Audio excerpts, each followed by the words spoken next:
भगवान परशुराम भगवान विष्णु के छठे अवतार माने जाते हैं। इनका जन्म वैशाख मास के शुक्ल पक्ष की तृतीया को हुआ था। इस दिन को अक्षय तृतीया के नाम से भी जाना जाता है। हिंदू धर्म में अक्षय तृतीया का बहुत महत्व है। इस दिन भगवान परशुराम का जन्म तो हुआ ही था, इसके साथ ही बहुत सी ऐसी शुभ घटनाएं भी घटी थी जिसका विवरण हमने हमारी वीडियो अक्षय तृतीया और अक्षय तृतीया पार्ट 2 में दिया हुआ है।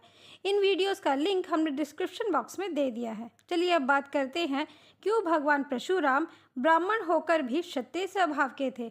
भगवान परशुराम ब्रह्मा जी के पुत्र महर्षि भृगु के वंशज थे। महर्षि भृगु के पुत्र थे महर्षि ऋचिक।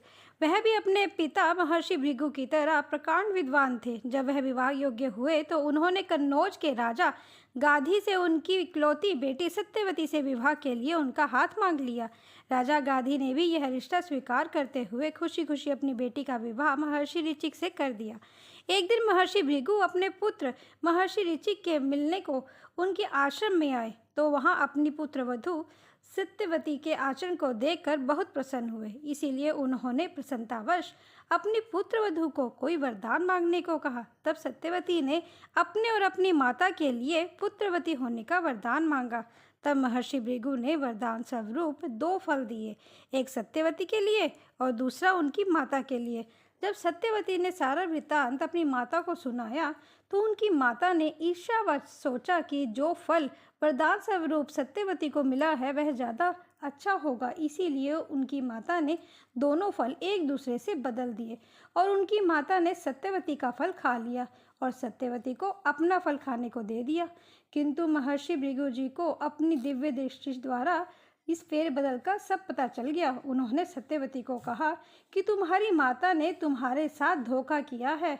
उन्होंने तुम्हें गलत फल खाने को दिया है, जिसके फलस्वरूप तुम्हें ब्राह्मण होने के बावजूद भी क्षत्रिय स्वभाव वाला पुत्र प्राप्त होगा और तुम्हारी माता को जन्म से क्षत्रिय होने के बावजूद ब्राह्मण कर्मकांड में रुचि लेने वाला और प्रकांड विद्वान की पुत्री की प्राप्ति होगी।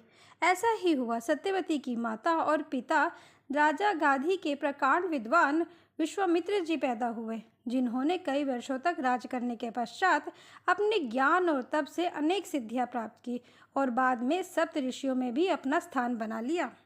किंतु सत्यवती ने क्षमा मांगते हुए बहुत अनुनय विनय करने पर महर्षि भृगु मान गए और कहा कि सत्यवती का बेटा तो ब्रह्मोचित रहेगा, किंतु उनका पोता क्षत्रियों की तरह ही कार्य करने वाला होगा। इसीलिए सत्यवती के पुत्र जमदग्नि मुनि हुए, जो ब्रह्मोचित स्वभाव के थे। इनका विवाह राजा प्रसेनजित की पुत्री रेणुका से हुआ।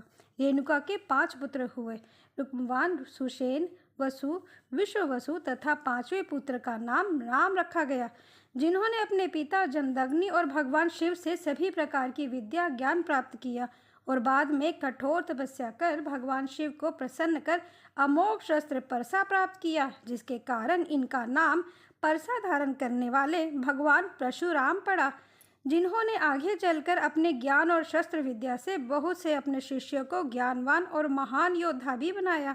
भगवान परशुराम ने अपने शास्त्र विद्या और शस्त्र विद्या द्वारा क्षत्रियों के अहंकारपूर्ण दमन से विश्व को मुक्ति भी दिलाई।